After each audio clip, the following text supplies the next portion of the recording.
En ce qui concerne les habits, vraiment, quand ça va plus à mes enfants, hop, je me débarrasse, je donne. Sinon, pour tout ce qui est des objets un peu affectueux, etc., moi, je préconise de prendre son temps et de pas jeter juste pour jeter. Par exemple, quand on fait du tri dans la chambre des enfants, qui sont pas prêts à se débarrasser d'un jeu, je leur dis, il n'y a pas de problème, tu peux le garder jusqu'à la prochaine séance, on va dire, de désencombrement. AVS avec Philippe Robichon.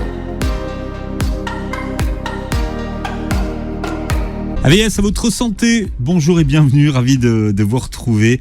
Nous allons parler de rangement ce matin et mon invité s'appelle Sixtine Thomas-Richard. Bonjour et bienvenue. Bonjour, merci de votre accueil. Vous êtes la bienvenue, vous êtes graphiste de formation. Alors c'est important car vous aimez quand c'est rangé et quand c'est beau. Ah oui, tout à fait. C'est votre formation de base. Vous êtes aujourd'hui ce qu'on appelle mompreneuse. Alors une mompreneuse, c'est... Eh bien, c'est tout simplement une maman qui travaille, voilà, et qui est entrepreneuse. Voilà. Mère de 4 enfants, de quel âge ? Ça va de 6 à 14. Et vous êtes ce qu'on appelle une experte en home management. C'est quoi le home management ? Eh bien, c'est tout simplement la gestion de sa maison. Voilà, comment apprendre à gérer son habitat. Et vous êtes également la reine du déménagement. Alors ça, il faudra que vous m'expliquiez, parce que moi j'aimerais tellement qu'on puisse claquer dans les doigts et on dise 1, 2, 3, on a déménagé. Mais moi j'adore déménager. Donc voilà, si vous cherchez quelqu'un qui pour vous aider à déménager, vous avez Sixtine. Vous publiez Ma petite organisation chez HarperCollins. Et pourquoi on parle de rangement ce matin dans une émission de santé ? C'est parce que finalement, ranger, trier, c'est bon pour la santé. Mais tout à fait, surtout la santé mentale. C'est vrai que le fait d'avoir un intérieur rangé et pas non plus aseptisé, faut que notre maison vive, mais voilà, ça permet de libérer notre esprit et de nous sentir mieux dans notre habitat, parce que notre extérieur reflète notre intérieur. Alors ça, c'est une fois que c'est fait, mais le faire aussi, c'est bon pour la santé mentale. Ah oui. Ça permet aussi de ne penser à rien. Moi, c'est vrai que quand j'ai plein de choses dans l'esprit, ranger mon bureau, ça me permet de me vider la tête et de me tranquilliser, de respirer un bon coup. Alors il y a une phrase qui vous accompagne au quotidien: votre extérieur reflète votre intérieur. Voilà, c'est exactement ce que je disais tout à l'heure. C'est vrai que quand c'est le foutoir dans ma tête, en général, c'est souvent le foutoir dans ma maison. Vous êtes convaincu finalement de l'intérêt de désencombrer régulièrement sa maison ? Eh bien oui, parce que quand on est envahi par le désordre, forcément ça nous oppresse, tout d'un coup on a l'impression qu'on a plein de choses à faire, alors que quand on le fait régulièrement, c'est plus facile de tenir notre maison bien rangée, quoi. Oui, c'est de faire des petites choses en fait. Oui, voilà. C'est pas quelque chose de fond qu'on a à faire à ce moment-là. Exactement, voilà. Donc c'est plus simple à réaliser. Est-ce qu'il y a un bon moment pour faire du rangement ou faire du tri ? Alors moi j'ai envie de dire, l'idée c'est vraiment de profiter de l'énergie qu'on a, et donc si à un moment on est pris d'une grosse envie de faire du rangement, allez, on y va, on s'y met à fond. Et sinon il y a une période que j'aime beaucoup, c'est par exemple la période des vacances, où on est un peu loin de nos obligations, donc on a plus de temps, c'est plus agréable, etc. Vous appelez ça le désencombrement. Pourquoi désencombrement ? Parce que désencombrement, c'est vraiment l'idée d'évacuer, de se débarrasser de certaines choses qui nous encombrent, aussi bien notre maison que notre mental. Quand on a par exemple quelque chose qu'on regarde tous les jours et qui nous rappelle un mauvais souvenir, bien finalement quand on va s'en débarrasser, ça va nous tranquilliser. On n'aura plus cette mauvaise énergie à chaque fois qu'on tombera sur l'objet. D'énergie, finalement c'est énergétique. Alors on a tous dans nos placards, nos caves, des objets auxquels nous sommes sentimentalement attachés et dont nous avons du mal à nous débarrasser. Vous savez, ces objets qu'on dit de toute façon ça me servira un jour, ou ce short que j'aimais il y a 40 ans, je rentrerai dedans un jour. Je crois qu'il faut se donner des bonnes raisons de s'en débarrasser. Déjà, Du coup, alors tout ce qui est habits, etc., qu'on garde pour le cas où, c'est vrai que moi, dès que mes enfants ont grandi, en fait, j'ai tout donné. Je n'ai rien gardé pour mes petits-enfants ou quoi. Voilà, je me suis dit, c'est trop dommage de les garder dans mon garage et finalement qu'ils ne servent plus, alors qu'ils peuvent très bien servir à une autre famille. Donc souvent, soit je les donne à des amis, ma famille, etc., ou alors à des voisins. C'est vrai que moi, j'aime pas trop perdre mon temps à mettre en vente sur les sites d'occasion. Je préfère donner et que ça ait une deuxième vie. À quel moment vous appuyez sur le bouton en disant c'est le moment de désencombrer ? En ce qui concerne les habits, vraiment quand ça va plus à mes enfants, hop, je me débarrasse, je donne, ça c'est fait. Et sinon, c'est vraiment pour tout ce qui est des objets un peu affectueux, etc. Moi, je préconise de prendre son temps et de pas jeter. Juste pour jeter. Voilà, il faut être prêt aussi.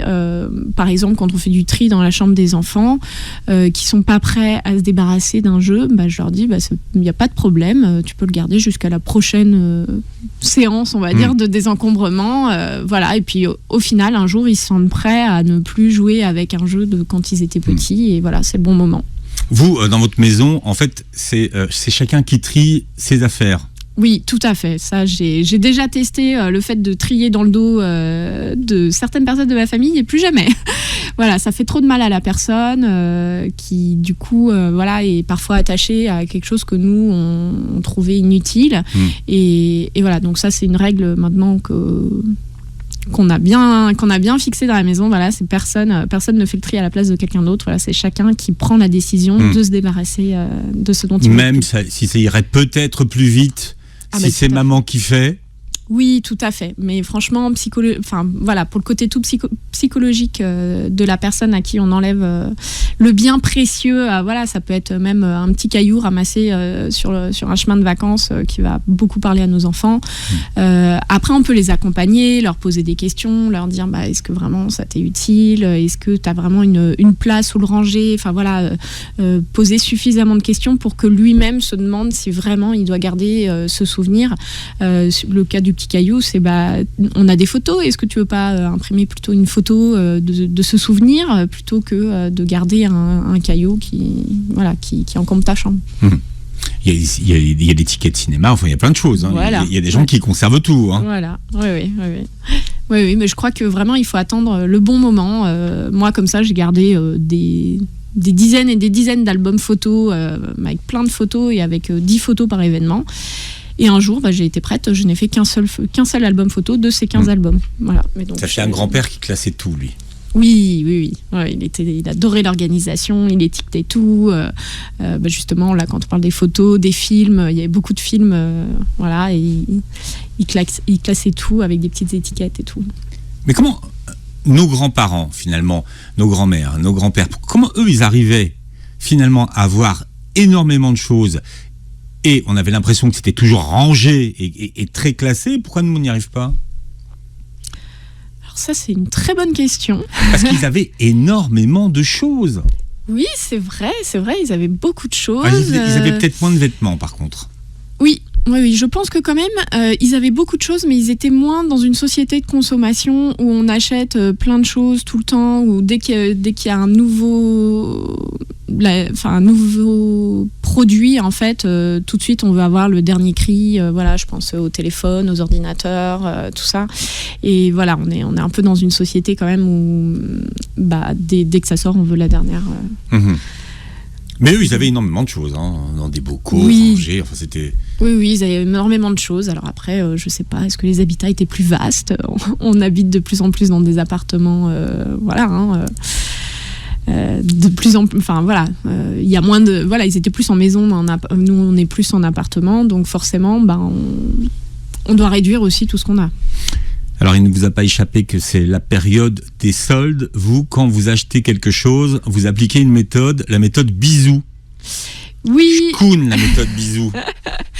Alors, la méthode bisou, c'est aussi bien pratique pour les enfants à chaque fois qu'ils vont dans les magasins et qu'ils disent « Ah, je veux ça ». Là, on lui dit Ça répond à quel besoin. Donc le B, c'est pour besoin, le I pour immédiat. Est-ce que j'en ai besoin vraiment immédiatement? Le S, c'est pour semblable. Est-ce que j'ai pas déjà quelque chose de semblable à la maison? Par exemple, on veut s'acheter un énième pantalon noir dont on n'a pas besoin parce qu'on en a déjà 3 ou 4 à la maison. Oui, mais on pourrait en avoir besoin. Hein? On pourrait en avoir besoin. C'est au cas où. Oui, mais finalement, on a déjà un pantalon noir. Donc voilà, on n'a pas besoin de les avoir non plus dans toutes les matières. Un pantalon noir, ça sort avec plein de choses différentes. Donc voilà. Le O, c'est pour l'origine. Et alors là, se demander de quelle origine, d'où provient cet objet. Et là, on en élimine pas mal parce que voilà, si on essaye de consommer raisonnable, voilà. Et enfin le U pour est-ce que ça va vraiment m'être utile. Et donc comment vous faites? Alors à chaque fois vous faites un bisou, vous appliquez le... Oui, alors après toutes ces méthodes, c'est vrai que toutes les méthodes que je donne, c'est vraiment pour se donner des automatismes. On va dire qu'après quelques temps, ces automatismes sont tellement devenus automatiques qu'on n'a plus forcément besoin de se faire la méthode pas à pas. Voilà, ça fait partie de notre quotidien. On se pose juste la question de est-ce que c'est un achat raisonnable? On verra comment justement vous amenez les gens à se créer des automatismes. Au début on y pense et puis après on le fait de soi. D'ailleurs pour les vêtements vous avez une méthode, c'est le 3-33.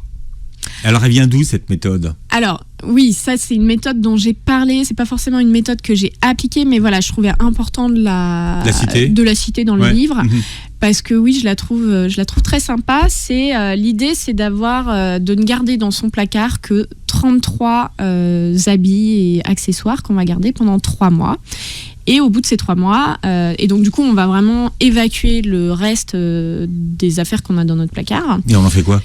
On les met dans un carton pendant 3 mois. On les jette pas? Non, on les jette pas. L'idée, c'est vraiment de les enlever de notre placard et de se dire au bout de 3 mois, qu'est-ce qui m'a vraiment manqué dans ce que j'ai évacué et qu'est-ce qui, du coup, ne m'a pas du tout manqué. Et en fait, on peut se rendre compte que il y aura peut-être pratiquement rien du tout qui nous aura manqué dans cette caisse. Et dans ce cas-là, ce sera le bon moment, en effet, de s'en séparer. Alors, quand vous dites 33, c'est-à-dire qu'une chaussette, ça compte pour un, ou c'est la paire de chaussettes qui compte pour un? Je ne sais pas comment vous procédez. Oui, alors, alors c'est 33, mais sans les sous-vêtements. D'accord.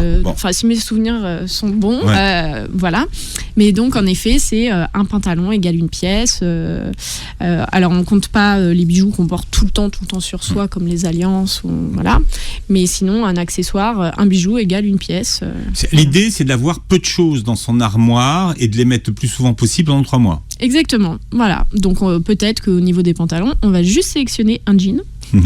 Et par contre, on va sélectionner 4-5 hauts différents pour pouvoir varier régulièrement. Et voir qu'on peut très bien vivre avec.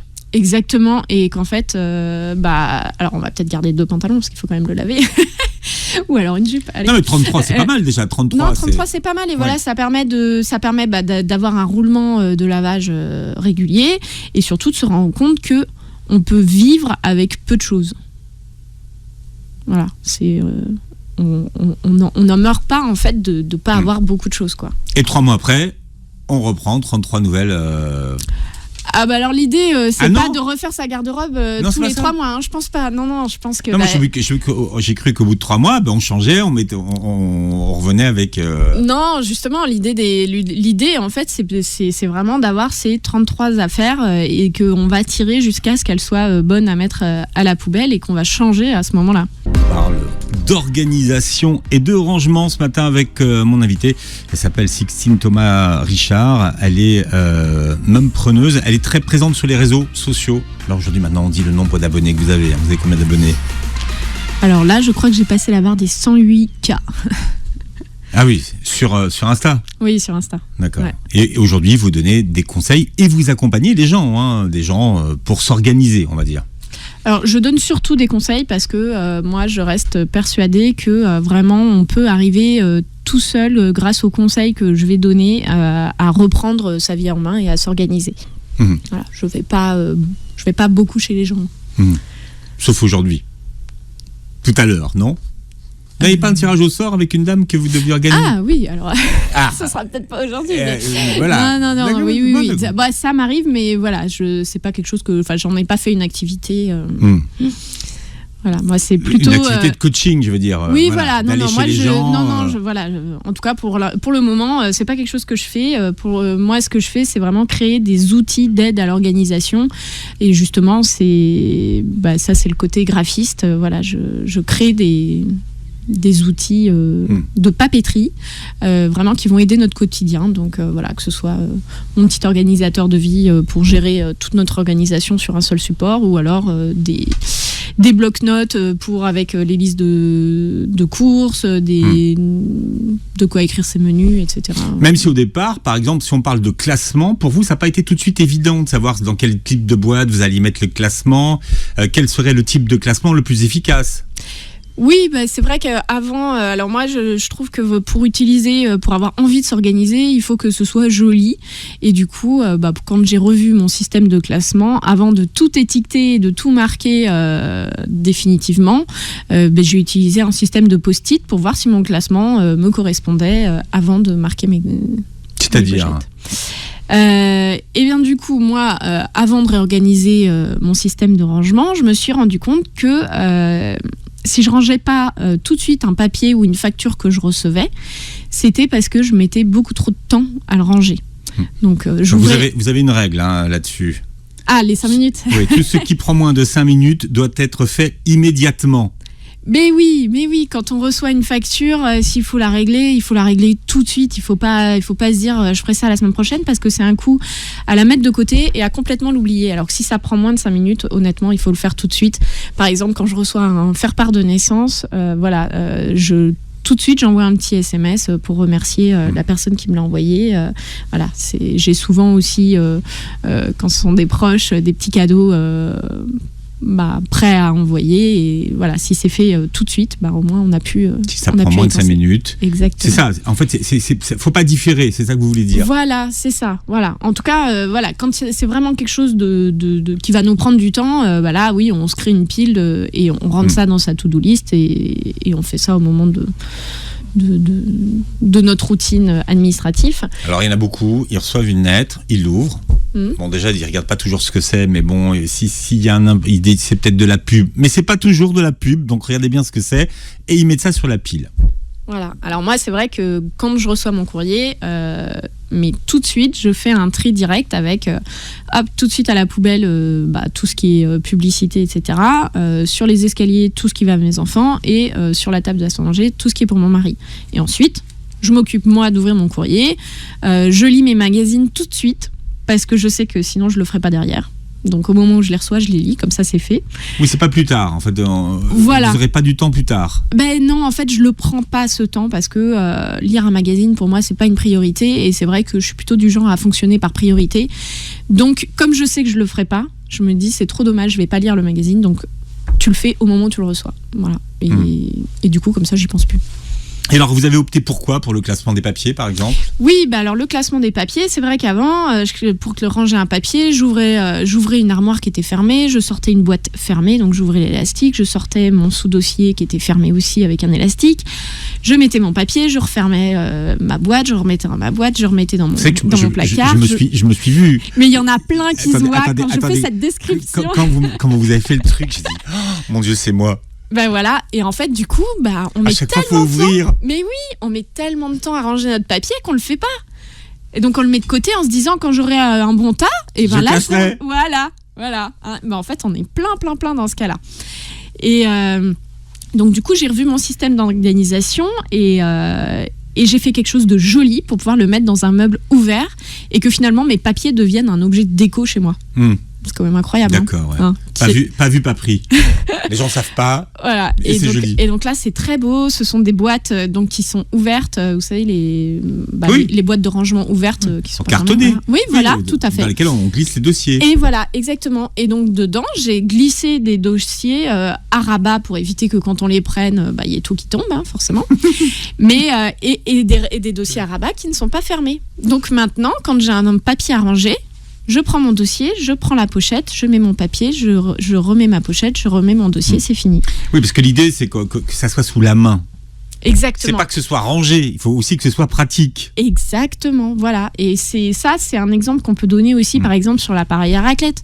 Quand on veut faire une raclette, on s'y reprend à 3 fois en se disant est-ce que je vais vraiment faire ma raclette, parce que il faut que je sorte mon escabeau, que je monte dans le placard là-haut, que je sorte la boîte, que je sorte l'appareil, que machin. Et quand je vais la ranger, je vais avoir la même chose. Alors que voilà, si déjà on se limite à mettre l'appareil déjà pas dans sa boîte, on va gagner déjà pas mal de temps. Au début, vous gardiez les boîtes. Oui, au début, je gardais les boîtes. C'est vrai que ça, c'est des petites choses aussi qu'on a de nos parents qui nous disent faut tout garder. Quand si t'as besoin de renvoyer, si t'as besoin, les garanties, les machins. En fait, on se rend compte qu'on n'a jamais besoin des boîtes. Hein.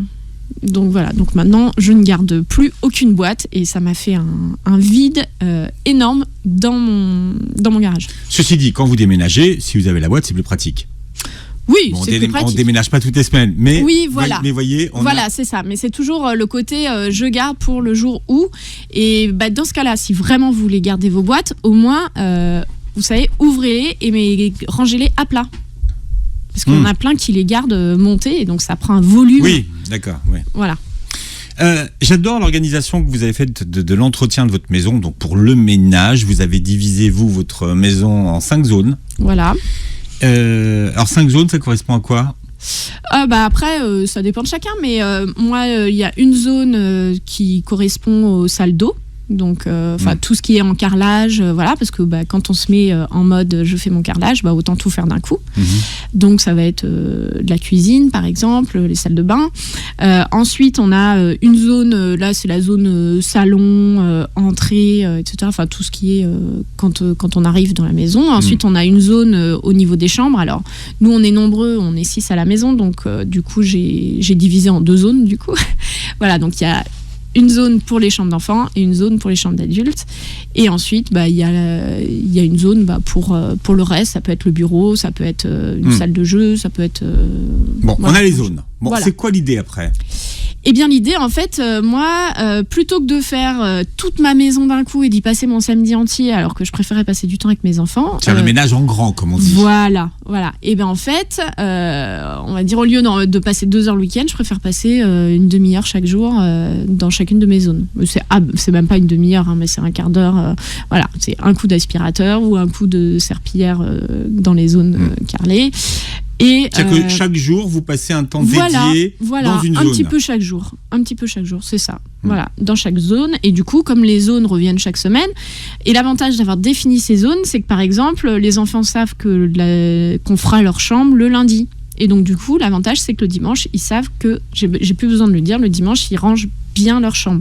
Je suis pas au point de leur dire tout doit être nickel toute la semaine. Par contre, le dimanche, je leur dis, vous êtes gentils, on va passer l'aspirateur, donc je ne veux plus rien par terre. Voilà. Et donc eux, ils savent, et c'est devenu une routine, et voilà, et c'est plus facile pour eux en fait. 5 zones, 15 minutes par jour. Voilà. Après, il y a des petites choses comme je vais jamais me coucher sans avoir fait briller mon évier. Et le fait de le faire tous les jours, ça évite d'avoir un plan de travail qui s'accumule. C'est parce que vous êtes maniaque de votre cuisine. Alors oui, c'est vrai, peut-être. Alors aujourd'hui, les gens, ils ont un problème avec leur cuisine. C'est devenu la pièce de la maison. On dirait des laboratoires. Oui, mais parce qu'en fait, le matin, quand on se réveille, la première pièce où l'on va, c'est la cuisine. Et si on arrive et qu'on voit quelque chose de dégoûtant et hyper encombré, et bien du coup, ça nous met pas dans de bonnes conditions. Là, on est sur une émission qui se porte sur la santé. C'est vrai que le matin, quand on se réveille, qu'on arrive dans une cuisine avec un évier qui brille, ça nous met de bonne humeur pour la journée. Mais on a l'impression que les cuisines aujourd'hui, c'est devenu des cuisines témoins et qu'il n'y a jamais de vie dans ces cuisines. On dirait les cuisines des Kardashians. Oui, alors, je sais pas, ça reste quand même une maison qui vit parce que... Vous ouvrez la porte du four et vous dites il y a encore la notice à l'intérieur. Ça a jamais servi. Non, vous inquiétez pas. Chez moi, il y a encore des tâches. Voilà. Mais l'évier... Mais l'évier, ça brille, voilà, parce que même quand on a besoin de faire de la vaisselle, parce que voilà, c'est une maison qui vit. En fait, c'est le côté pratique aussi, c'est que quand on va sortir tout ce qu'il faut pour faire la cuisine pour 6, derrière, si l'évier est sale et encombré, ça va moins nous donner envie d'aller faire la vaisselle et voilà. Vous timez beaucoup. Alors quand je dis vous timez, c'est que vous chronométrez beaucoup. Et quand je dis chronométrer, c'est que vous avez des outils pour ça. Voilà, alors c'est vrai que je fonctionne pas mal par temps, avec des alarmes, avec tout ça. Alors les alarmes sont les alarmes du téléphone. Les alarmes du téléphone. Alors il y a les alarmes du téléphone et il y a une alarme, c'est l'alarme du téléphone de la maison. Ça, je vous expliquerai après à quoi elle sert. Mais il y en a une par jour qui sonne à 17h45. Ah ouais. Ça, c'est la fin des devoirs. Non. C'est la fin du temps pour soi. Parce que moi, je récupère mes enfants très tôt. Je les récupère à 16h30. Donc, du coup, voilà, alors, ils ont leur petite routine. On n'en a pas encore parlé. Mais quand ils rentrent de l'école, moi, je suis plus là à leur dire range tes affaires, fais tes devoirs, prends ton goûter. Non, c'est ancré. C'est un automatisme. On a mis en place des routines. Je leur avais affiché quand ils étaient petits. Et maintenant, c'est un automatisme. Ils rentrent de l'école, ils savent qu'il faut ranger leurs affaires, se laver les mains, prendre le goûter, faire ses devoirs. Et en fait, ils font ça, voilà, comme un automatisme.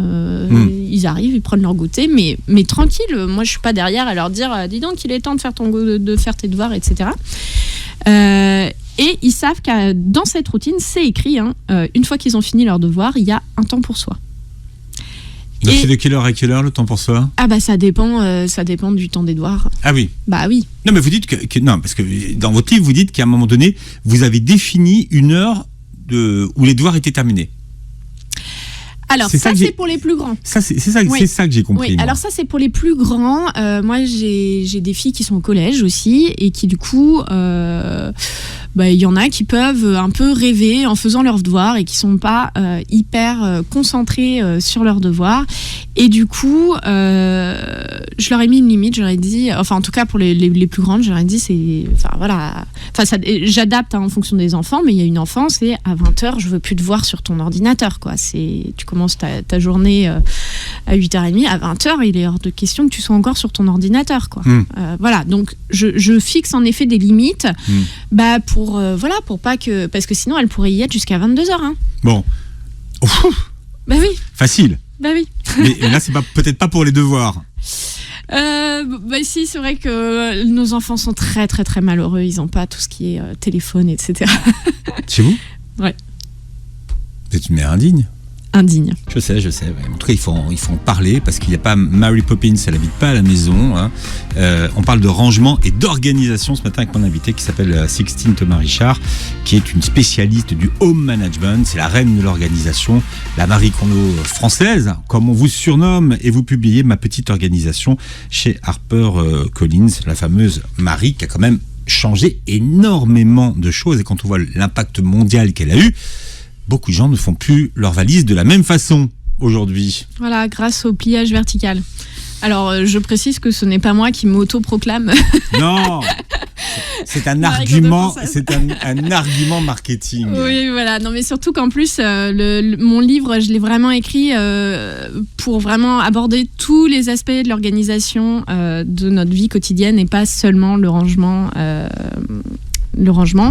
Mais oui, Marie Kondo, elle a eu l'idée brillante de démocratiser cette méthode de rangement à la verticale. Et voilà. Et alors moi, par contre, je pense qu'il y a certaines personnes à qui ça peut convenir, d'autres à qui ça peut moins bien convenir. Parce que, je trouve qu'il faut vraiment toujours s'adapter à chacun. Et moi, j'ai essayé cette méthode avec plusieurs de mes enfants. Il y en a qui l'ont adoptée. Mais il y en a, ça marche pas. Quand ils prennent leur t-shirt, y a toute la pile qui vient avec. Et voilà. Donc, c'est bien aussi. Et voilà, c'est bien aussi. Il faut vraiment... c'est vraiment ce que je dis tout le temps dans mon bouquin. C'est vraiment... je vous donne plein de méthodes, plein d'idées, plein d'astuces, etc. Mais il faut trouver, essayer, revoir votre organisation jusqu'à ce que vous trouviez vraiment celle qui vous correspond. Bon. Pour ranger, pour faire le vide autour de soi, il faut quand même avoir un peu d'énergie. Parce que c'est le genre de choses qu'on a tendance à repousser. Et on verra demain, on verra lundi, on verra... Voilà. Il faut l'énergie pour. Oui. Alors, quand on a des choses à faire, moi déjà, ce que je recommande, c'est de décharger sa charge mentale, parce qu'en fait, c'est ça qui nous pèse beaucoup dans l'esprit, c'est tout ce qu'on a à faire. Et donc déjà, le fait de décharger tout ce qu'on a dans la tête sur un papier, sur une liste, pour ne plus avoir à y penser, eh bien déjà, ça va faire beaucoup, beaucoup de bien. Parce que quand on visualise l'état du chantier, c'est ça qui paraît monstrueux. Voilà. Alors après, une fois qu'on visualise tout ça, on peut déjà se poser la question de, pour chaque tâche, est-ce que c'est vraiment... Donc ça, c'est l'exercice des matrices d'Eisenhower. On peut se demander, est-ce que c'est urgent ? Est-ce que c'est important ? Est-ce que c'est pas urgent ? Est-ce que c'est pas important ? Et en fonction... Alors, parce que les gens ne font pas toujours la différence, là, le dit comme ça. Mais bon... Oui, bah après, oui. il faut lire mon livre.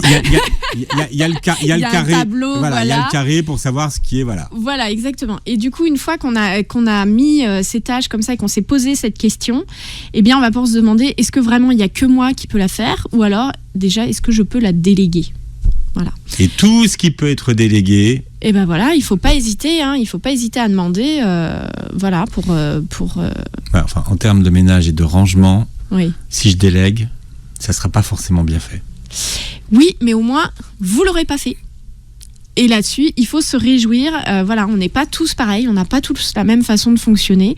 Mais je donne de temps en temps, je donne l'exemple de mon mari qui est rentré une fois de déplacement et qui m'a dit je rentre à la maison, à partir de demain, t'es en vacances. Je dis en vacances, trop bien, tu m'as pris un billet, moi aussi je pars. Il m'a dit non, mais si tu veux, il n'y aurait pas de problème. Ah bah, qu'à ça ne tienne. C'est lui qui a pris les rênes. Ouais. Je suis partie une semaine, toute seule, voilà, en Normandie, chez ma tante. Et c'est lui qui s'est occupé de la maison.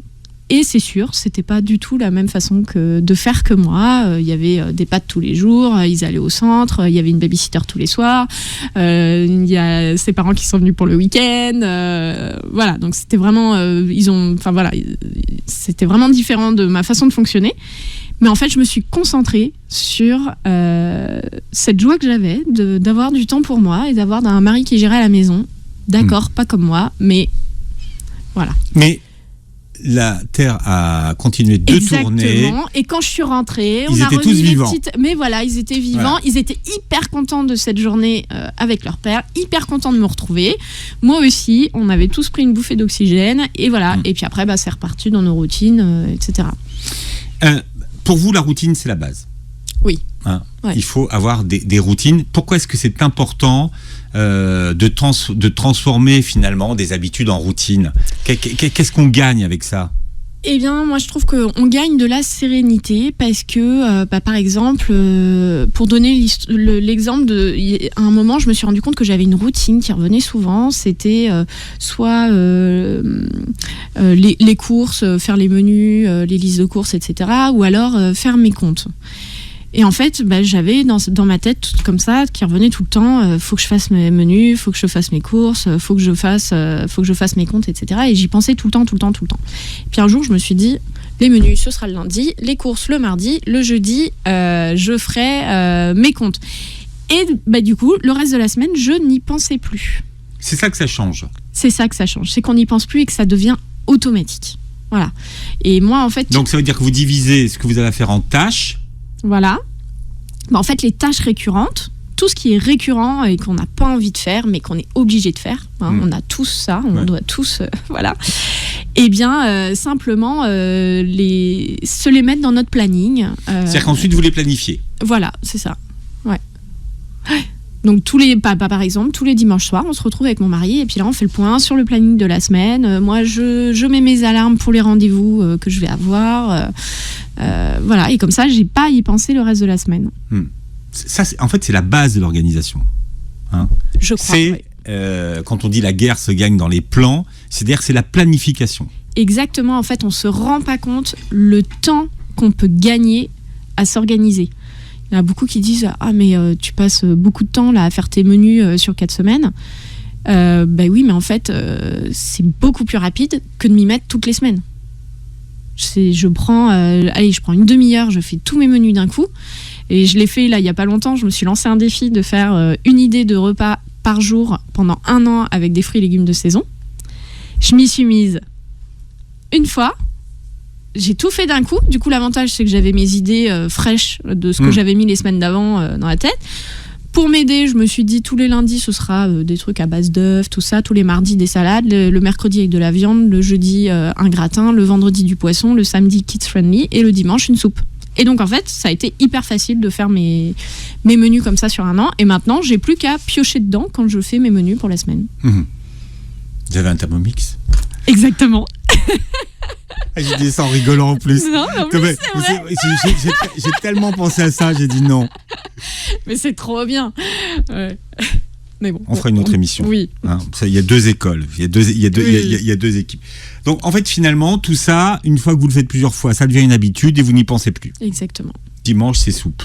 Bah voilà. Les pauvres. Voilà. Tous les dimanches, on mange de la... Non, mais après, voilà, ce que je dis, c'est que je me suis fait ça pour ne plus avoir à y penser. Mais derrière, bien sûr que j'adapte. D'ailleurs, souvent, non, il n'y a pas soupe le dimanche parce que souvent, le dimanche, c'est mon mari qui cuisine. Donc, c'est pâtes. Voilà, mais au moins, j'ai des idées. Et quand j'ai besoin d'aller en trouver. C'est structuré. Et ce que vous dites, finalement, c'est que ça vous fait gagner du temps pour vous. C'est ça l'important. Mais voilà, en fait, moi, j'ai développé toutes ces petites astuces pour m'organiser juste parce que j'avais pas envie de perdre mon temps à faire du ménage ou voilà, et que j'avais envie de passer plus de temps à communiquer avec ma communauté. Je fais énormément de jeux de société avec mes enfants.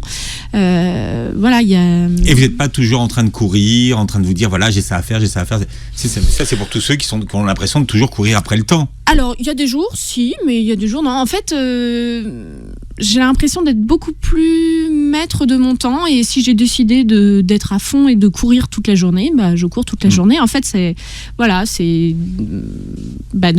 a tous, quand on est très, très créatif et qu'on fait toujours plein de choses, en fait, quand on arrive à se dégager du temps, on peut se retrouver plein de choses à faire. Hein. Oui, mais c'est ça que j'ai compris, moi, à la lecture de votre livre, c'est que d'une certaine façon, vous êtes devenue la maîtresse de votre temps. Oui. Oui, je crois que c'est vraiment ça en fait. Je décide comment je vais gérer mon temps. On a tous 24 heures dans une journée, mais chacun décide comment il va l'occuper. Alors ranger, c'est pas déplacer les objets. Hein. Ranger, c'est faire de la place aux objets qui vous font du bien. Ça, c'est la base. Jeter, ça fait du bien. Ah bah oui, ça fait extrêmement bien. Quand je veux dire jeter, ça peut être jeter, donner, vendre, etc. Voilà, hein. Oui. Mais oui, c'est un peu ce qu'on disait au début de l'émission. Voilà, quand on a quelque chose qu'on voit tous les jours et qui nous pèse sur le moral, mais quel bien ça fait le jour où on décide enfin de le jeter, et parce qu'on le gardait, parce que c'était quelqu'un qu'on aimait bien, qui nous l'avait offert. Mais voilà, quand cet objet, finalement, voilà ce qu'on disait, que ça nous apporte des mauvaises énergies. Non, mais il y a des objets, on pense qu'on peut pas vivre avec. Enfin, votre vase préféré, votre oreiller préféré. Enfin, j'en sais rien. Mais on a plein de trucs préférés, en fait. Oui. Vous savez, ce qu'on appelle ces objets doudous. Oui. Alors le pull préféré. J'avoue, les trucs préférés, moi, je suis pour les garder. les petites choses doudou, voilà, même où les gens vont nous regarder en disant mais tu gardes ça? Bah oui, mais en fait, il me fait tellement de bien cet objet. Ces objets béquilles. Mais oui. Mais finalement, oui. On est entouré d'objets béquilles. Ou pas. Après, voilà, moi j'aime bien justement, on en parlait tout à l'heure de Marie Kondo, qui nous dit, on prend un objet, on le regarde, on se dit, est-ce que vraiment il me fait du bien? Est-ce que vraiment, le fait de le toucher. Après, ça peut être des objets, on en a ras-le-bol de les déplacer à chaque fois qu'on fait le ménage. De faire les poussières là, hop, on prend l'objet, on le déplace, on fait rien que ça, voilà, de se dire que ça nous apporte une certaine négativité sans qu'on s'en rende compte, juste parce qu'on le déplace à chaque fois qu'on fait le ménage. Voilà. Et ça fait du bien le jour où on le jette. Et à chaque fois on se dit la même chose. Voilà, c'est ça. Et en fait, le jour où on le jette, ça fait tellement de bien. Bien, y a une loi qu'on doit aux Anglais qu'il faut comprendre. Et elle est fondamentale, même pour ceux qui font des révisions. C'est la loi de Parkinson. les 20-80. Oui, non, mais la loi de Parkinson, c'est plus on a de temps et plus on en prend. Alors, du coup, oui, ça se répercute aussi sur le 20-80, qui est que quand on veut faire une tâche, on est beaucoup plus efficace sur les 20 premières, sur les 20% du début de la tâche que sur les 80 restantes. Donc du coup, par exemple, quand vous dites à vos enfants va ranger ta chambre, eh bien, ils se disent oh là là, ça va me prendre un temps, et ils y vont entrer dans les pieds. Finalement, ils prennent la première BD, ils se mettent à la lire, ça dure un temps fou. Et si on leur dit par contre, je te donne 15 minutes pour ranger ta chambre, tu fais le maximum, ils se disent bon 15 minutes ça va. Et du coup ils vont s'y mettre beaucoup plus facilement. Bon, vous avez compris, hein, l'organisation c'est la base. Il faut s'organiser. Je rappelle que vous venez de publier Ma petite organisation chez HarperCollins. Alors c'est pas une méthode, hein, c'est votre base d'organisation avec des outils. On vous suit comment sur les réseaux ? Alors, sur Ma petite organisation, voilà, tout simplement. Je vais me donner le même titre que mon livre, c'est plus simple et puis ça résume bien ce que je propose. Bon voilà. Rangement, Instagram, bonne organisation à tous. Merci. D'être venu avec nous voir aujourd'hui. Et avec grand plaisir. Merci pour l'invitation. Cette émission s'écoute en podcast sur beurrefm.net et vous reverrez la vidéo sur notre chaîne YouTube. Et passez une très belle journée santé sur Beurre FM.